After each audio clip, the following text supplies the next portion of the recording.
Bueno, el día de hoy vamos a hablar de la regulación hormonal del metabolismo de calcio y fosfatos en el humano.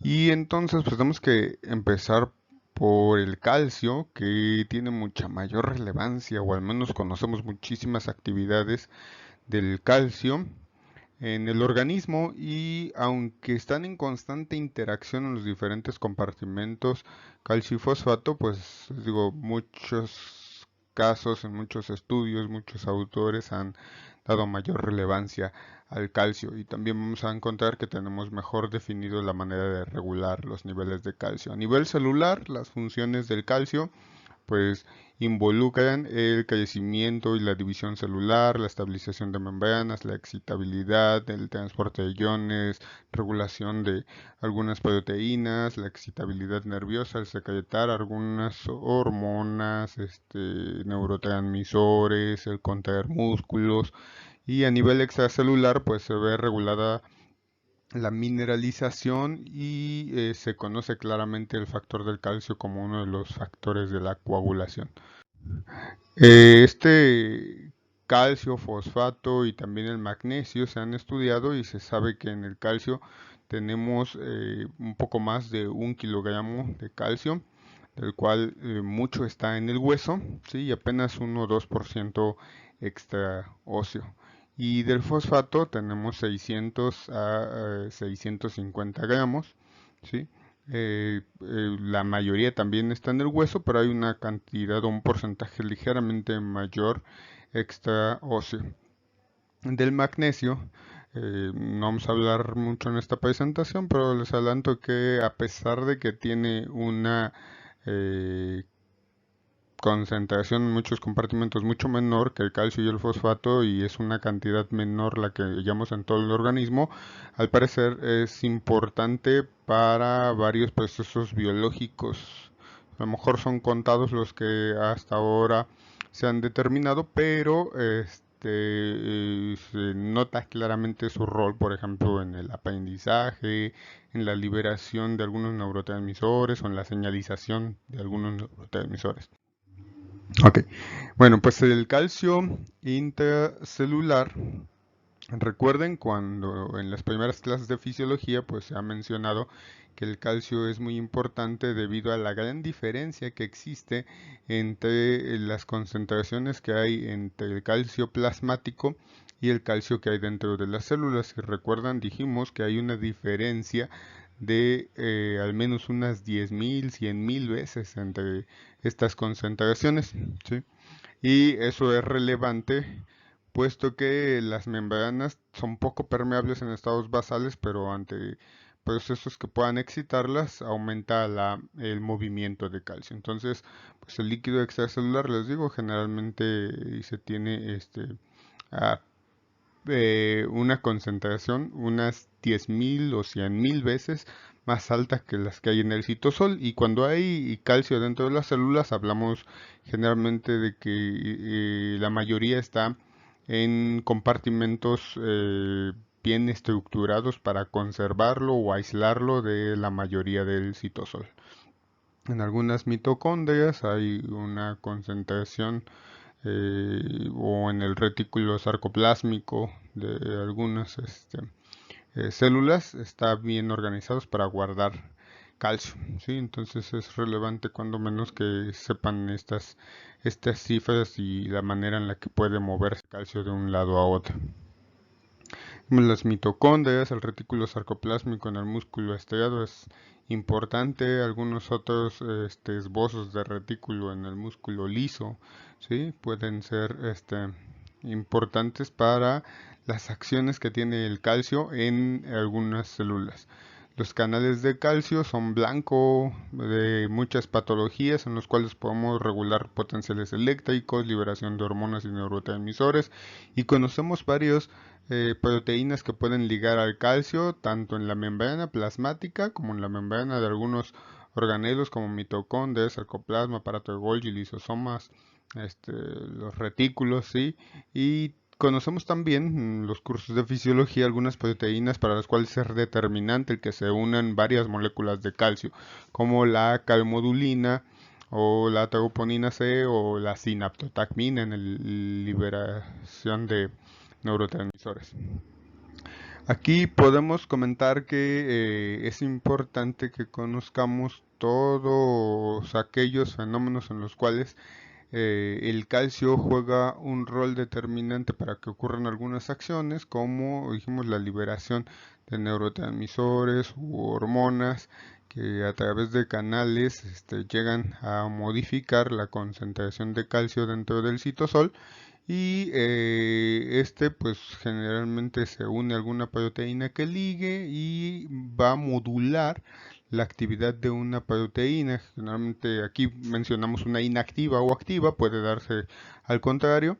Y cuando lo va a activar va a modular muchísimos eventos y muchas funciones que tenemos bien estudiadas o que si hojean un buen libro de fisiología van a encontrar que hay muchas posibilidades de eventos que son regulados por calcio. Aquí, por mencionar algunos, la contracción muscular, la acción hormonal, la exocitosis, la acción de algunas enzimas especializadas en algunos procesos, la formación de microtúbulos, el crecimiento y la proliferación celular. ¿Sí? ¿De dónde obtenemos el calcio? Pues tenemos unos sistemas reguladores muy exactos y específicos. El calcio lo obtenemos de la dieta, llega a nuestro intestino y ahí pues estamos moviendo hacia el compartimento central o desde el compartimento central hacia las secreciones digestivas dependiendo de nuestros niveles de calcio. Una vez que hay ese calcio en el fluido extracelular también se está intercambiando a los tejidos no óseos y hacia el hueso. Es aquí notable, por ejemplo, que hacia el hueso, fíjense, en el caso de que consumamos 1000 miligramos al día, más o menos 500 miligramos al día están yendo hacia el hueso, pero desde el hueso también vamos a mover unos 500 miligramos hacia el fluido extracelular. Es decir, que el movimiento en un adulto sano neto generalmente debe ser o conducir a los niveles estables, ya que el movimiento hacia el hueso y desde el hueso debe ser casi el mismo.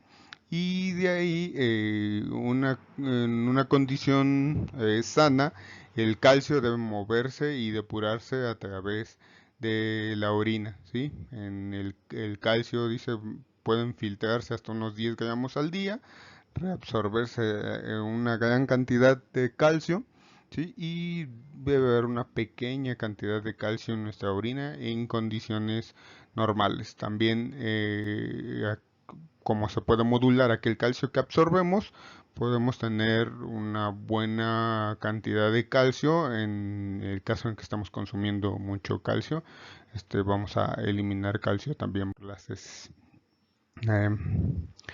Las hormonas que regulan el metabolismo de calcio y fósforo, entonces van a ser varias, pero aquí vamos a analizar las que lo hacen de manera directa. Pues, entre ellas, pues la vitamina D, la paratormona, con un menor rol calcitonina, ¿sí? Pero también hay otras hormonas que ya hemos revisado en presentaciones anteriores, como la hormona del crecimiento, la insulina y las hormonas tiroideas, que pueden tener efecto en los niveles de calcio y fósforo para que estos se mantengan por encima de los 5 miligramos por decilitro libres en plasma. ¿Sí? Eso es algo importante en la concentración de calcio que podamos determinar a partir de la función de estas hormonas. ¿Sí?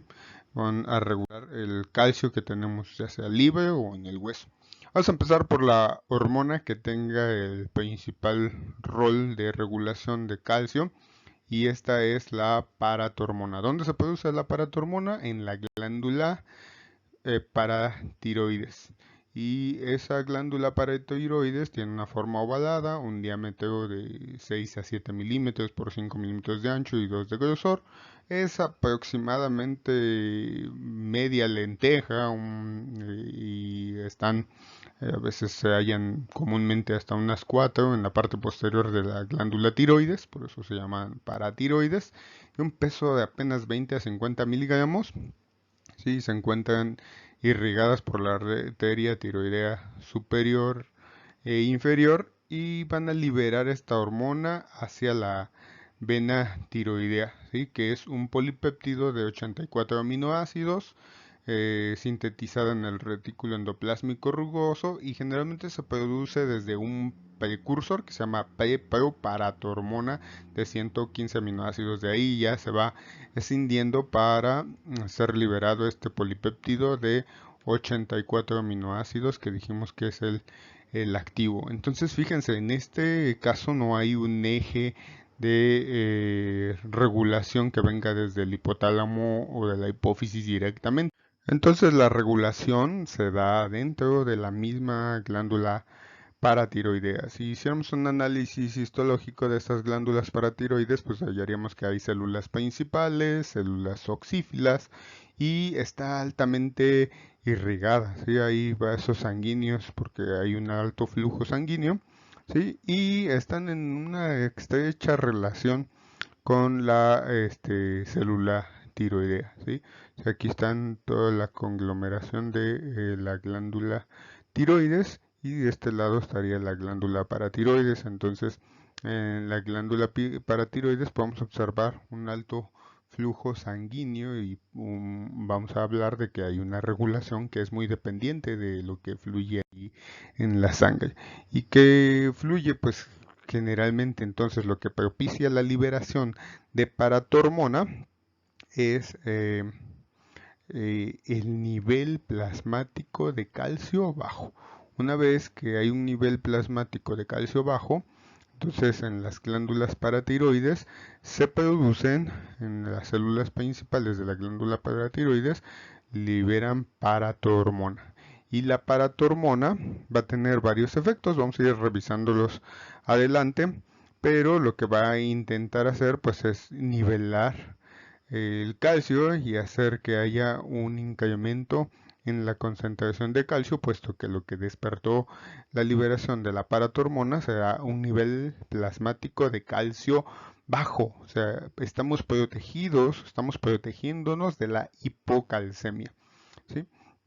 En el caso de que se nos pase la mano y haya hipercalcemia, también hay un mecanismo que va a funcionar, que va a hacer pues en las células de la glándula tiroides, ¿sí? En las células parafoliculares se produce calcitonina y esta calcitonina lo que va a hacer que haya un movimiento que propicie la captura de calcio por el hueso hasta tratar de regular los niveles de calcio. Este sistema en amarillo es más débil, entonces generalmente decimos que estamos mejor protegidos para la hipocalcemia que para la hipercalcemia y parece que esto ha sido algo que hemos mantenido evolutivamente los humanos porque en otras especies se nota un poco más de importancia de ambos sistemas o un poco más de la calcitonina, pero en los humanos es notablemente de destacarse la función de las glándulas paratiroides sobre las células parafoliculares de la glándula tiroides. La estructura de la paratormona, pues ya la habíamos mencionado, tiene 84 aminoácidos y su función esencial es aumentar la concentración de calcio en sangre. Dijimos que se produce como una paratormona de 115 aminoácidos, se va rompiendo hasta liberar un gránulo que se va a liberar dependiendo de qué, pues de la concentración de calcio. La concentración de calcio será lo que propicie que se libere paratormona. Cuando baje, pues va a hacer que tengamos más paratormona libre. Eso es lo esencial como regulador de la liberación de paratormonas. La concentración de calcio en el líquido extracelular, ya que su descenso induce la elevación de los niveles plasmáticos de paratormona. ¿Y para qué se libera? Pues para controlar la homeostasis del calcio sobre el hueso, el riñón e indirectamente sobre el intestino. Y en esencia, esto les digo, lo tienen que tener en mente, evitar la hipocalcemia. ¿Cómo le hace para aumentar los niveles de calcio? Pues tiene varios receptores, ¿sí? Y generalmente estos receptores pues lo que van a hacer modular la actividad de las células blanco. Vamos a mencionar por ahí varias células blanco. Generalmente lo hace a través de receptores acoplados a proteínas GS, entonces aumentan los niveles de AMPC, AMP cíclico en la célula, y se modifica también en algunos casos la permeabilidad de la membrana. En este caso, por ejemplo, hace que se exprese en esta célula una vez que aumenta la fosforilación de proteínas por una proteína sinasa pendiente a AMP cíclico. Se expresan algunas proteínas como los ligandos de algunas sinasas o complejos proteicos que están en la membrana y que sirven de marcadores y moléculas de adhesión a algunas células, ¿sí? O de moléculas de estimulación de colonias, ¿sí? Para responder. Entonces van a ser pues una amplia gama de actividades las que puedan modular la paratormona, pero en adelante vamos a mencionar algunas de las que son relevantes en fisiología. Así que sobre el hueso, la paratormona tiene varias cosas que van a ser importantes para que el hueso pueda liberar calcio. Acuérdense que nos está protegiendo contra la hipocalcemia. Entonces, incrementa la diferenciación de las células precursoras hacia osteoclastos. Entonces, aumenta el número de osteoclastos, ¿sí? Y estimula, dice, la actividad de los osteoclastos. Sin embargo, algo muy importante es que no existen receptores en los osteoclastos. O sea, ¿cómo le hace? Pues dijimos, incrementa la diferenciación de las células precursoras antes de que sean osteoclastos, y después no hace directamente algo sobre los osteoclastos, sino lo hace sobre los osteoblastos. Y a los osteoblastos los hace producir algunos factores que favorecen la actividad de los osteoclastos. ¿Qué van a hacer los osteoclastos? Pues solubilizar el mineral, digerir la matriz orgánica y liberar calcio hacia el torrente sanguíneo. En el riñón, ¿sí? El riñón, ¿qué hace? Pues estimula la reabsorción de calcio, ¿sí? Estimula también la expresión y acción de una enzima que se llama alfa-1 hidroxilasa, que vamos a ver que activa a la vitamina D3. Entonces estimula la síntesis de la forma más activa de vitamina D, ¿sí? Y potencia también la reabsorción, dice, de magnesio, y cataliza la formación entonces de formas de vitamina D muy activa. Inhibe, esto es algo muy importante, inhibe la reabsorción de fosfato, ¿sí? Inhibe la reabsorción de fosfato. Entonces tenemos que tener en mente que alguien que tenga mucha paratormona, pues puede tener incluso hipofosfatemia, debido a que no se reabsorbe mucho del fosfato que pasa en su filtrado. Y el incremento de la fosfaturia, dice, tiende a prevenir la formación de fosfato de calcio, pero reduce algo el efecto así hipercalcemiante. No es una función directa de la PTH, pero puede actuar de esta manera también, modulando a la vez al calcio y al fosfato.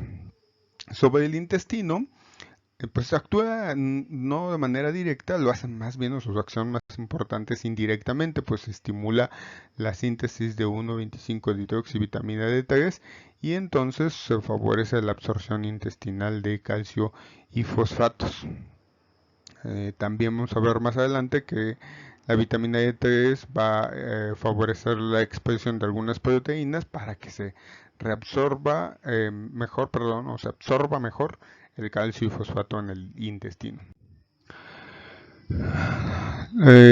Otras de las hormonas, entonces, que dijimos que pueden ser importantes después de la paratormona, serían los colecalciferoles y los derivados metabólicos, que nosotros conocemos generalmente como vitamina D, ¿sí? Entonces, modulan el metabolismo, transporte, almacenamiento y actividad biológica, ¿sí?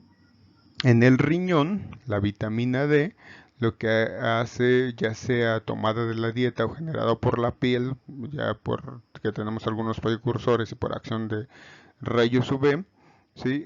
Vamos a tener a esta vitamina D que se hidroliza en el hígado y después se va a transportar al riñón y dijimos se hidroxila, perdón, se hidroxila en el hígado y después se hidroxila en el riñón para formar la forma más activa de vitamina D y va a estimular la absorción de calcio, ¿sí? Y eso va a ayudar a que esta vitamina D pues también module el calcio plasmático y los niveles de fósforo para la función de todo nuestro organismo. En el hueso estimula la mineralización ósea sobre los osteoblastos, actúa, dice, favoreciendo la síntesis de osteoclastina, ¿sí? Inhibe la liberación de factores estimuladores producidos por los osteoblastos y entonces no tienen tanta actividad los osteoblastos como si los osteoclastos. Ya dijimos que los osteoblastos mismos producen factores estimulantes de los osteoclastos y estimulan entonces la formación de nueva matriz ósea, pero también la reabsorción de la suficiente para incrementar los niveles de calcio. En el riñón, importantemente, hay una autorregulación de la vitamina D3, ya que la vitamina D3 hidroxilada puede regular la síntesis de nueva vitamina D3. Es decir, si hay mucha vitamina D3 dihidroxilada, inhibe la síntesis de nueva vitamina D3.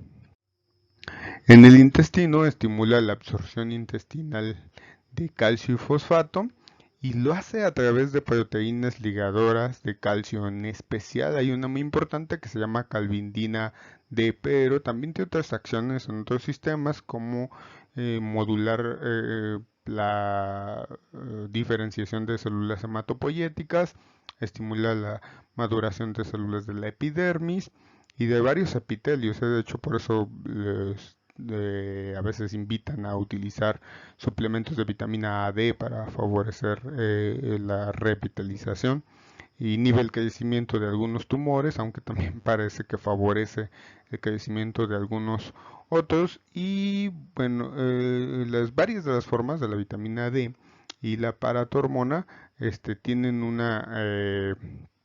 tienen varias interacciones de las cuales no podemos hablar ahorita, ya que pueden llevar bastante tiempo, pero podemos decir que las células principales de la paratiroides, dice, pueden vamos a decir que detectar o ser sensibles a los niveles de vitamina D y al revés también y pueden modular las actividades que tienen, ya sea de manera sinérgica, o sea, para favorecer el efecto que tengan o para inhibirlo o retroalimentar. Entonces es relevante conocer de la vitamina D que tiene la capacidad de modular la expresión de muchas proteínas.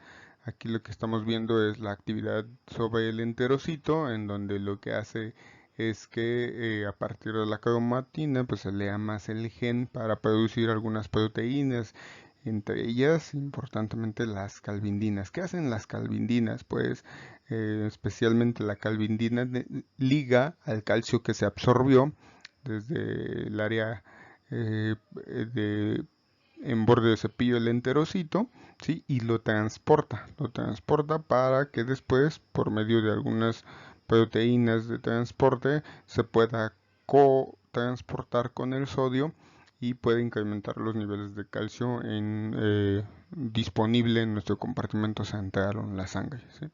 Eso es por lo que es relevante, una de las cosas por las que es relevante la vitamina D. Entonces, nosotros la obtenemos, dijimos, ya sea desde los alimentos o algunos precursores por la luz ultravioleta. Pueden ser transformados en esta vitamina D. Esta vitamina D en el hígado se hidroxila una vez, después se hidroxila otra vez por medio de la 1-alfa hidroxilasa en el riñón y tenemos así la forma más activa de la vitamina D3 que lo que va a hacer, dijimos, además de autorregular en el riñón, ¿sí? Además de autorregular negativamente, va a tener varios efectos. Algunos de ellos, pues la mayoría incrementando la posibilidad de incrementar los niveles de calcio en el plasma. ¿Cómo? Pues favoreciendo entonces la disponibilidad de calcio desde el hueso, ¿sí? Pero también haciendo que podamos obtener más calcio desde nuestro intestino, y también puede modular la actividad sobre las glándulas paratiroides, que dijimos que lo que van a hacer es eh, mm, protegernos de la hipocalcemia, ¿sí? Otra vez, desde la piel o los alimentos tenemos a esta vitamina D, que va a ser hidroxilada primero en el hígado, después en el riñón. También puede hidroxilarse en otros sitios, ¿eh? Hay varios sitios en donde se puede hidroxilar y va a tener diferentes funciones, dijimos. Entre ellas también va a modular la respuesta inmunológica y regular el crecimiento celular. Podemos decir que en muchos casos ayuda a prevenir diferentes tipos de cáncer, aunque les comentaba que en algunos casos ha sido asociada a mayor potencial de desarrollar cáncer la gente, sobre todo que consume en exceso vitamina D. Las consecuencias clínicas de la deficiencia de vitamina D o en sus metabolitos, pues no solo si tienes deficiencia de vitamina D puedes tener una menor absorción intestinal, sino pues hipocalcemia, disminuir la mineralización ósea y por lo tanto tener entonces un hiperparatiroidismo secundario. ¿Por qué? Porque pues, si no tienes vitamina D, no tienes buen calcio, hay hipocalcemia, el paratiroides se activa y vamos a tener ahora una paratiroides muy activa que va a tratar de que haya más calcio, van a estar activos muchos osteoclastos para tratar de mantener la normocalcemia, que va asociada a hipofosfatemia, en este caso por hiperparatiroidismo, y podemos llegar a desarrollar tetania o una debilidad ósea grande que puede conducirnos a casos incluso fatales. Comúnmente no llegamos a esos casos, pero sí podemos observar la deficiencia de vitamina D como un factor que va a hacer que se debiliten los huesos. En el caso de que ocurra en una edad temprana, se desarrolla raquitismo, en el cual observamos deformidades en los huesos, sobre todo por ejemplo en los niños se observa una condición en la cual se llama genuvalgo, o sea, las rodillas están muy juntas, ¿sí? Y es solamente por una debilidad ósea marcada. Y en adultos o en alguien que ya había desarrollado una buena calidad, digamos, en la formación de su hueso, se puede desarrollar osteomalacia o reblandecimiento de los huesos. Esto lo podemos notar en una radiografía. Por ejemplo, si observan aquí, esta es la región que digamos que es la parte hueca del hueso, mientras que aquí la parte hueca del hueso es mucho más grande. Generalmente se dice que esta área debería representar apenas un tercio de que esta área debería presentar apenas un tercio de la distancia entre uno y otro extremos, como si hicieran un corte transversal de uno de los huesos. Y aquí en este caso, si observan, es bastante más grande la longitud o el diámetro de esa región que es. Por último, directamente sobre el calcio, podemos hablar de las acciones de la calcitonina. Les dije que era una hormona que va a regular al calcio, protegiéndonos ahora de la hipercalcemia, pero que es un sistema muy poco activo. 141 aminoácidos en el humano generalmente se producen como un calcitonina, y esta calcitonina puede tener apenas 32 aminoácidos en su forma activa, y pues dice, ¿quién lo activa? Pues la elevación del calcio también algunas otras hormonas como la gastrina, secretina, el glucagón y la colecistocina pueden incrementar nuestra producción de calcitonina, pero lo que les decía es que en los humanos es menos importante que en otras especies. De verdad que va a ser difícil que podamos ver patología por una alteración de la calcitonina en humanos. ¿Sí? Lo que va a ser reducir los niveles séricos de calcio. Sí, eso se observa más en algunas otras especies animales, inhibe la absorción intestinal de calcio, la resorción ósea, la reabsorción de fosfato a nivel de los túbulos renales y aumenta la excreción de calcio y magnesio por los riñones. No, les digo, podemos encontrar fácilmente patología por la calcitonina. En general podemos hablar rápidamente de unos trastornos del calcio, en el cual pues si esto está incrementado, es común que tratemos de depurarlo y si no se depura de una manera adecuada podemos tener efectos como depresión del sistema nervioso central. Cuando alguien tiene hipercalcemia, que es detectada como un hallazgo en el laboratorio no esperado, hay que buscar neoplasias.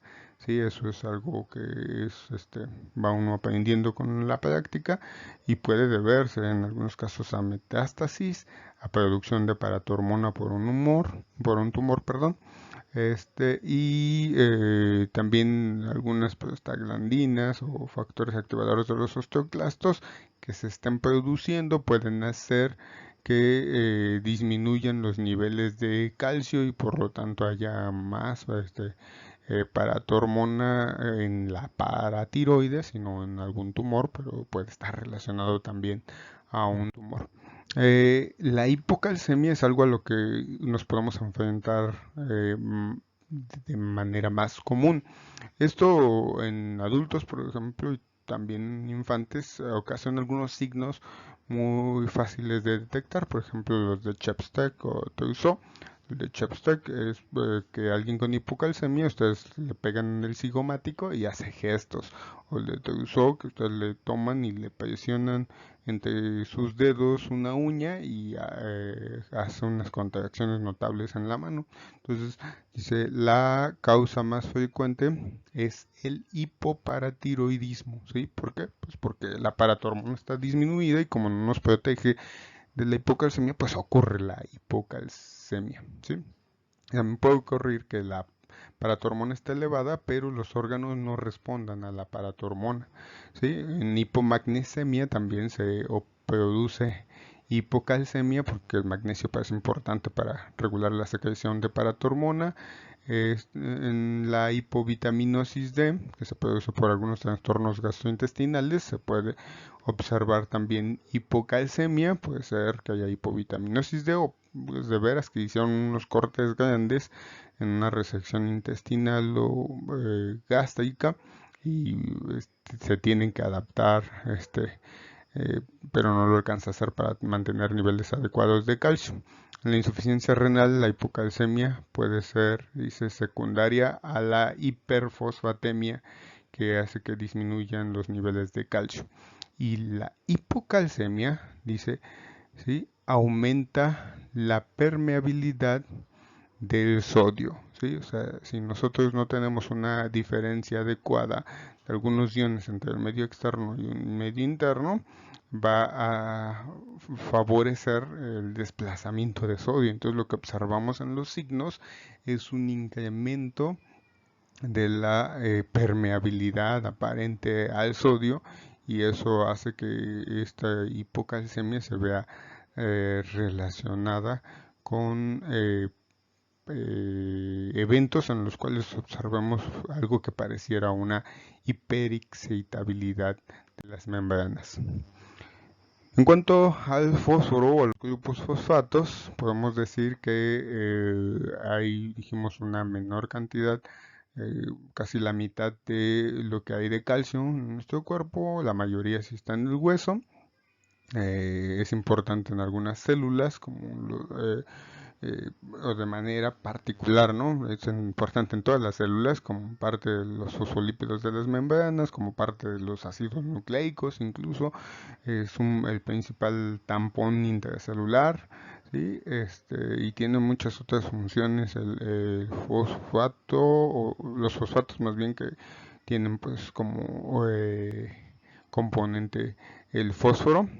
Es esencial en el metabolismo de los hidratos de carbono, grasas y proteínas, y se absorbe en forma inorgánica a nivel del yeyuno, ¿sí? Entonces es importante también tener esto en mente, porque gente con yeyunostomía puede tener alteraciones de los niveles de fosfato, y lo hace de forma pasiva y activa dependiente de la vitamina D. Entonces la vitamina D favorece la absorción tanto de calcio como de fósforo.